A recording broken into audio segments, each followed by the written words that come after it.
السلام علیکم ورحمۃ اللہ وبرکاتہ۔ عزیز طلباء و طلبات، امید کرتا ہوں آپ سب خیریت سے ہوں گے۔ آج انشاءاللہ العزیز ہم حدیث نمبر 6 پڑھیں گے جو رحمت اور شفقت کے حوالے سے ہے۔ تو سب سے پہلے حدیث کہ قال النبی صلی اللہ علیہ وسلم لا یرحمہ اللہ من لا یرحم الناس، لا یرحمہ اللہ من لا یرحم الناس۔ کیا فرمایا کہ لا یرحمہ اللہ، اللہ اس پر رحم نہیں کرتا، من جو، لا یرحم الناس جو لوگوں پر رحم نہیں کرتا۔ عزیز طلباء، اس کے ہم عنوان دیں گے رحمت اور شفقت کی ترغیب، رحمت اور شفقت کی ترغیب۔ اگر ہم کتاب کو دیکھیں، یہ حدیث جو ہے میں آپ کو نوٹس سے جو ہے وہ کرا رہا ہوں۔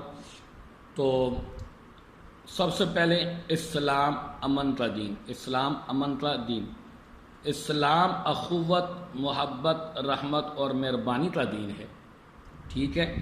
اس حدیث میں اسلام کی خاصیت کی اسی خاصیت کو واضح انداز میں پیش کیا گیا کہ اللہ تعالیٰ اس شخص پر اپنی جو ہے اپنی ہی خاص رحمتیں نازل کرتا ہے اور اپنی رحمت کا مستحق نہیں ٹھہراتا جو لوگوں پر رحم نہیں کرتا۔ عزیز طلباء، آپ صلی اللہ علیہ وسلم کے ارشاد فرماتے ہیں، سب سے پہلے تو یہ دیکھیں کہ اللہ تعالیٰ کے رحم و کرم اس قدر ہیں کہ جن کی کوئی حد مقرر نہیں ہے، لیکن در حقیقت ان کا مستحق وہی ہو سکتا ہے جو دوسروں پر رحم کرتا ہے۔ جو اللہ تعالیٰ کی رحمت پر رحم نہیں کرتا، اس سے بھی کیا حق ہے کہ خدا کے رحم کا طالب ہو۔ اس لیے اس حدیث کے اندر یہ تلقین کی گئی ہے کہ اگر تم چاہتے ہو کہ اللہ تم پر رحم کرے تو تم بھی لوگوں پر رحم کرو۔ اب بیٹا، لوگوں پر رحم کرنے سے مراد کیا ہے؟ اس سے مراد یہ ہے کہ مخلوق خدا کے ساتھ نرمی سے پیش آیا جائے، حاجت مندوں کی ضروریات کو پورا کیا جائے، عفو اور درگزر کرے، اخوت اور بھائی چارے کو فروغ دے اور ہمدردی کا مظاہرہ کرے۔ آپ صلی اللہ علیہ وسلم کا کیا ارشاد ہے؟ تم زمین والوں پر رحم کرو، آسمان والا تم پر رحم کرے گا۔ تم زمین والوں پر رحم کرو، آسمان والا تم پر رحم کرے گا۔ عزیز طلباء، ارحم من فی الارض یرحمک اللہ من فی السماء، آپ صلی اللہ علیہ وسلم کا ارشاد مبارک ہے۔ ایک اور یہ حوالہ حدیث کے اندر آ جائے گا، ٹھیک ہے۔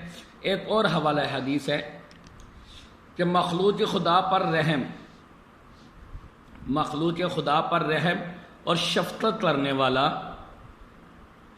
کرنے والوں پر رحمان کی رحمت نازل ہوتی ہے، لہذا تم زمین والوں پر رحمت و شفقت کرو تاکہ آسمان والا تم پر رحم کرے۔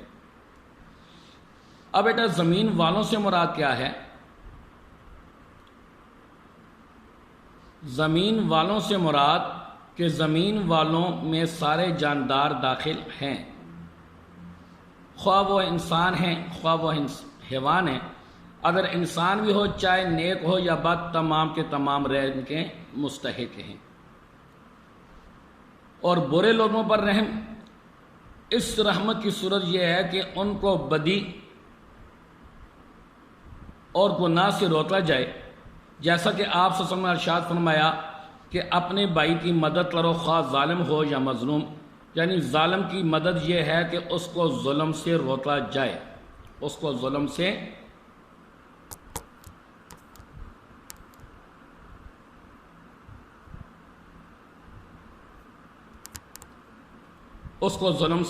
روکا جائے۔ دوبارہ پھر بیٹا، زمین والوں سے مراد زمین والوں میں سارے جاندار داخل ہیں، خواہ وہ حیوان ہو یا انسان، اور اگر انسان بھی ہو، چاہے نیک ہو یا بد، تمام کے تمام رحم کے مستحق ہیں۔ اب برے لوگوں سے مراد، یہ آپ کی ہیڈنگز بن رہی ہیں، اس رحمت کی صورت یہ ہے کہ ان کو بدی اور گناہ سے روکا جائے، جیسا کہ آپ سے ارشاد فرمایا کہ اپنے بھائی کی مدد کر، خواہ ظالم ہے یا مظلوم، یعنی ظالم کی مدد یہ ہے کہ اس کو ظلم سے روکا جائے۔ آسمان والوں سے مراد، اس سے مراد اللہ کی ذات ہے جس کا کمال قدرت اور سلطنت آسمان میں ہے، یا اس سے مراد ملائکہ بھی ہو سکتے ہیں۔ مطلب یہ ہے کہ تم زمین والوں پر شفقت کرو، آسمان والا یعنی آسمان والے بھی یعنی ملائکہ بھی اور اللہ بھی تم پر رحم کر دیں گے۔ اب ملائکہ کا رحم کیا ہے؟ ان کا رحم یہ ہے کہ وہ تمہارے دشمنوں اور تکلیف پہنچانے والی مخلوق جیسے جنات، شیاطین اور شریر انسانوں سے تمہاری حفاظت کر دیں گے۔ اس طرح بارگاہ الہی میں تمہارے لیے دعائے استغفار اور رحمت طلب کریں گے۔ یہ تو ہو گیا بیٹا ملائکہ کا رحم، ٹھیک ہے۔ اب نرمی اور مہربانی کی فضیلت کیا ہے؟ نرمی اور مہربانی کی، آپ صلی اللہ علیہ وسلم کا ارشاد ہے کہ بے شک اللہ تعالیٰ کی ذات نرم اور مہربان ہے اور نرمی اور مہربانی کو پسند فرماتی ہے، یعنی وہ ارحم الراحمین ہے، سب سے زیادہ رحم کرنے والا، سب سے زیادہ پیار کرنے والا۔ اللہ تعالیٰ نے تمام انسانوں کو پیدا کیا، اس نے کسی کو چھوٹا تو کسی کو بڑا، کسی کو امیر تو کسی کو غریب۔ اس طرح وہ اپنے بندوں کا امتحان لینا چاہتا ہے کہ دوسرے بندے اس کے ساتھ کیا سلوک کرتے ہیں، آیا کہ ان کے دل میں ان کی ہمدردی کے کوئی جذبات پائے جاتے ہیں یا نہیں پائے جاتے، کیا وہ دوسروں کے دکھ درد میں شریک ہوتے ہیں یا نہیں ہوتے، یا جو شخص دوسروں پر ظلم کرتا ہے اور ان سے نفرت اور دشمنی رکھتا ہے، کیا وہ اس قابل ہے کہ اس پر رحم کیا جائے؟ کیا فرمایا؟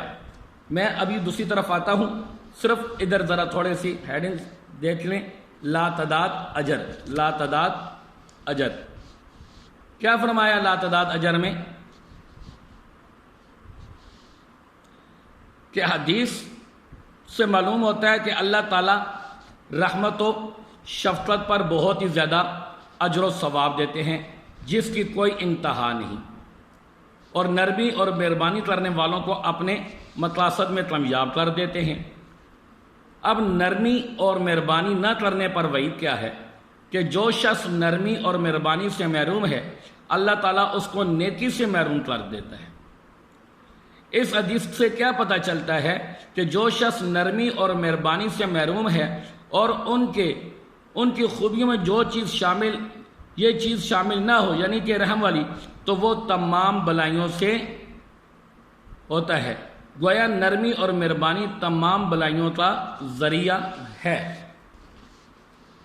عزیز طلباء، اب اس حدیث کا حاصل کلام تمام بحث کا خلاصہ یہ ہوا کہ ہمیں بھی رحم کے مستحق تمام مخلوق خدا پر رحم کرنا چاہیے اور سختی سے اجتناب کرنا چاہیے، اور ہر صورت میں اللہ تعالیٰ کی صفت کو اپنانا چاہیے۔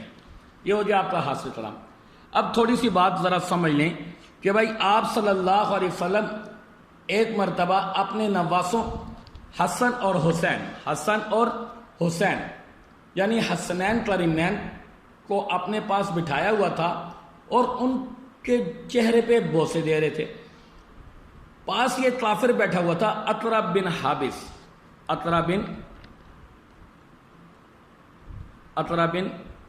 حابس۔ اب یہ جو تھا کافر تھا تو یہ آپ کو دیکھ رہا تھا اور منہ بنا رہا تھا، ناک چڑھا رہا تھا۔ وہ کہنے لگا یا رسول اللہ صلی اللہ علیہ وسلم، میرے تو 10 بچے ہیں لیکن میں نے کبھی کسی کو اس طرح پیار نہیں کیا۔ اس پر آپ صلی اللہ علیہ وسلم نے فرمایا کہ جو دوسروں پر رحم نہیں کرتا اللہ بھی اس پر رحم نہیں کرتا، اللہ بھی اس پر رحم نہیں کرتا۔ اب عزیز طلباء، رحم اور ہمدردی کے حقدار صرف انسان ہی نہیں ہوتے بلکہ حیوانات بھی ہماری ہمدردی اور رحم کے مستحق ہیں۔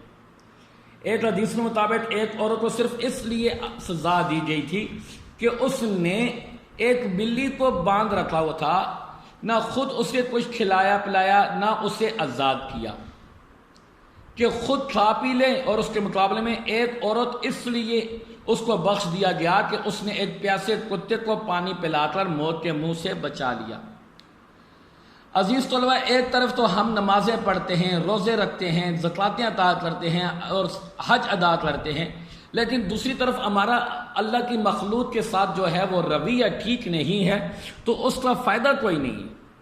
اب دیکھ لیجئے کہ ایک عورت کو صرف اس وجہ سے عذاب کے اندر مبتلا کیا گیا کہ اس نے ایک بلی کو بھوکا پیاسا باندھ دیا، نہ اسے کھلایا پلایا اور نہ ہی اسے آزاد کیا، اور اسی کے مقابلے میں ایک عورت کو صرف اس لیے بخش دیا گیا کہ اس نے اللہ کی مخلوق کے اوپر رحم کیا تھا اور اسے اس پیاسے کتے کو جو ہے پانی پلا کر موت کے منہ سے بچایا۔ اسی طرح ایک مرتبہ آپ صلی اللہ علیہ وسلم اپنے صحابہ کے ہمراہ ایک غزوے سے واپس تشریف لا رہے تھے۔ حضور صلی اللہ علیہ وسلم نے ایک مادہ پرندہ کو دیکھا کہ قافلہ کے ہمراہ اڑی آ رہی ہے۔ حضور صلی اللہ علیہ وسلم نے پوچھا کہ اے تجھے کس نے پریشان کیا؟ جواب ملا، یا رسول اللہ میرا بچہ ان کے پاس ہے۔